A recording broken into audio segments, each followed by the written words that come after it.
Assalamualaikum warahmatullahi wabarakatuh. Halo anak-anak, apa kabar? Alhamdulillah ya. Tentunya kalian dalam keadaan baik, sehat, dan semangat ya. Anak-anak, sekarang kalian sudah di kelas 5 ya. Ya, bertemu lagi dengan Ibu dalam pelajaran bahasa Indonesia ya. Anak-anak, seperti biasa, di awal pembelajaran ya, Ibu akan selalu memberikan materi. Untuk kelas 5 ini ya, sebetulnya hanya pengulangan saja ya, pengulangan dari materi kelas 4 yang pernah kalian dapatkan, yaitu pada tema 1, yaitu tentang gagasan pokok atau ide pokok ya. Sekali lagi, materinya adalah mengulang. Mungkin kalian catatan kelas 4 bisa digunakan kembali di kelas 5 ini ya, untuk mengulang kembali materi tentang ide pokok ini ya. Ingat ya, ide pokok nama lainnya ada gagasan pokok, gagasan utama, pikiran pokok atau pikiran utama, itu sama saja ya, sama-sama ide pokok ya. Oke anak-anak, Ibu akan ulas kembali materi yang pernah Ibu berikan di kelas 4 ya. Tetapi di kelas 5 ini Ibu hanya mengulang saja ya. Dan tentunya dalam mengerjakan latihan kalian pasti bisa. Pengertian ide pokok. Ide pokok adalah sebuah masalah utama yang dibahas pada sebuah paragraf. Atau ide pokok adalah gagasan yang mendasari sebuah paragraf. Nama lain ide pokok adalah 1.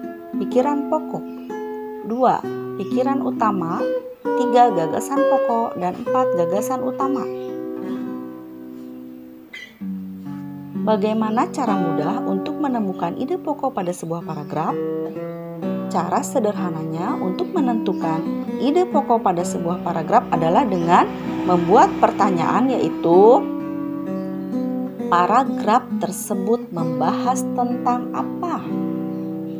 Jadi jawaban tentang paragraf tersebut membahas tentang apa, intinya merupakan ide pokok paragraf tersebut. Cara menentukan ide pokok bisa dengan berbagai cara. Ada 4 cara, yaitu yang pertama, mengambil kalimat utama. Yang kedua, mengurangi kata-kata dalam kalimat utama yang tidak perlu. Yang ketiga, menyimpulkan kalimat utama atau membalik kalimat utama. Dan yang keempat, menyimpulkan isi paragraf. Cara menentukan ide pokok dengan mengambil kalimat utama ya. Contohnya ada sebuah paragraf. Buah kedondong memiliki berbagai manfaat. Buah ini bisa dijadikan bahan rujak yang lezat. Buah ini juga bisa dijadikan manisan. Buah ini juga bisa dijadikan obat batuk dengan cara makan daging buahnya yang sudah dicolek atau dilumuri kecap.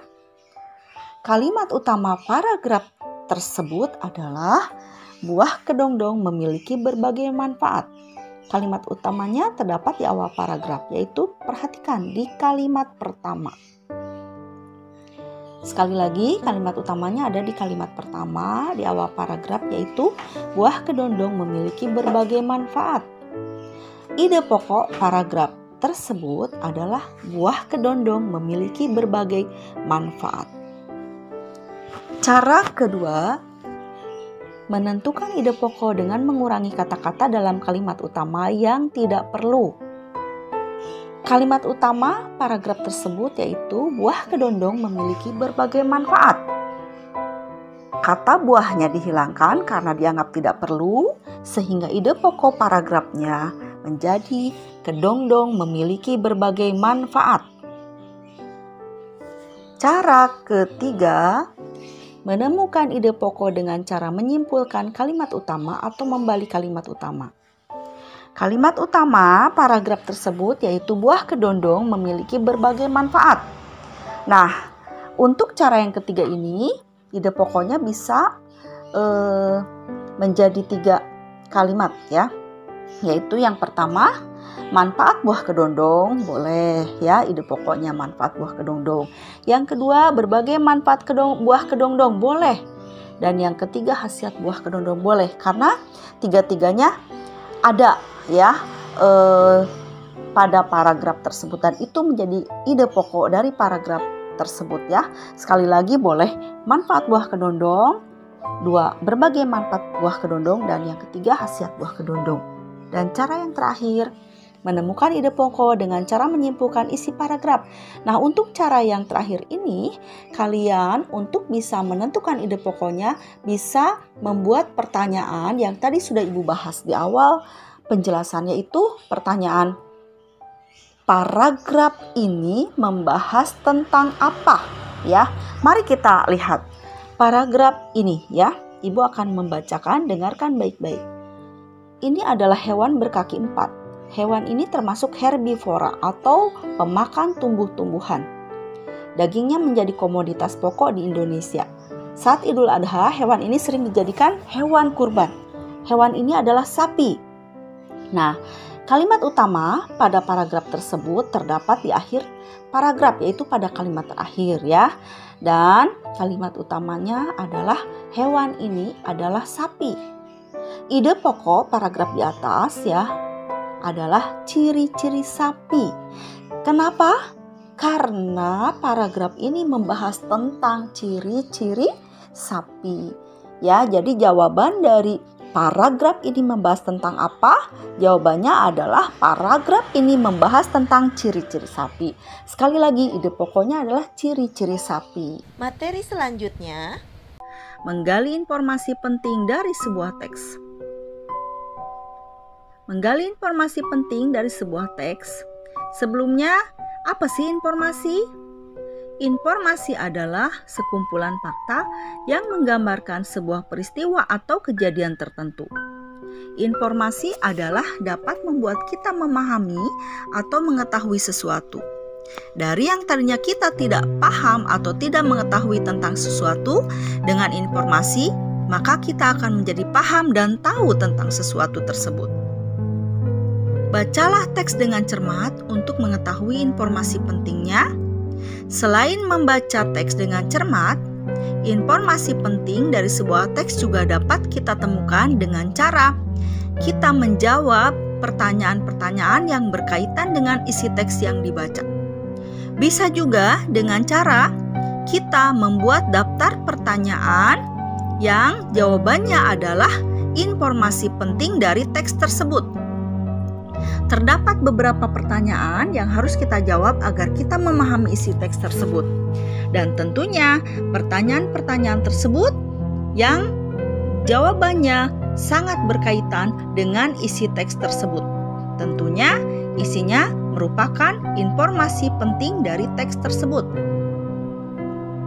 Dalam sebuah teks bacaan, biasanya kita melakukan latihan menjawab pertanyaan.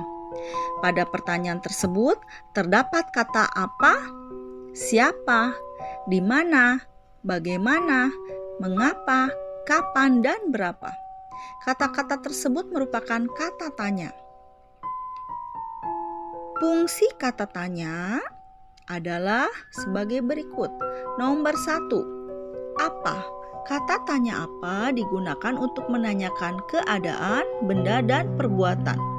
Contoh, apa tujuan didirikan koperasi? Apa yang kamu tahu tentang organ-organ pernapasan manusia? Nomor 2, siapa? Kata tanya siapa digunakan untuk menanyakan orang, tokoh, atau pelaku suatu perbuatan. Contoh, siapa sajakah yang harus membersihkan lingkungan? Siapakah yang wajib memelihara ketersediaan oksigen di udara? Nomor 3, di mana? Kata tanya di mana digunakan untuk menanyakan tempat atau lokasi. Contoh, di mana kita bisa mendapatkan oksigen? Di mana proses pertukaran oksigen dan karbon dioksida berlangsung?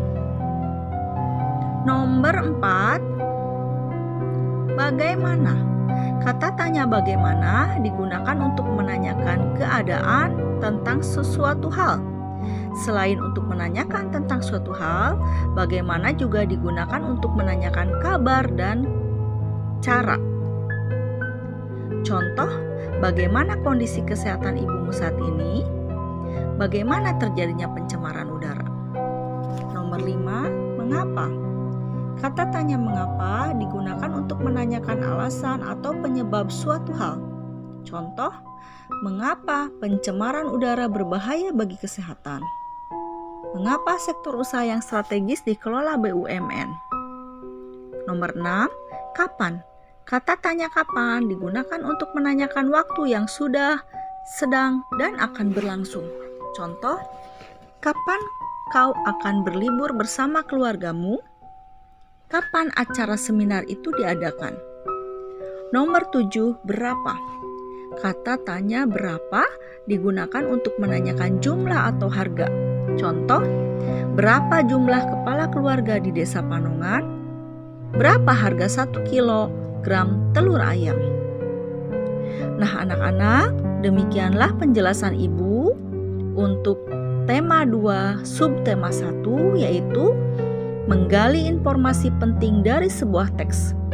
Kesimpulannya adalah bahwa menggali informasi penting dari sebuah teks bisa dilakukan dengan cara: pertama, bacalah teks tersebut dengan teliti.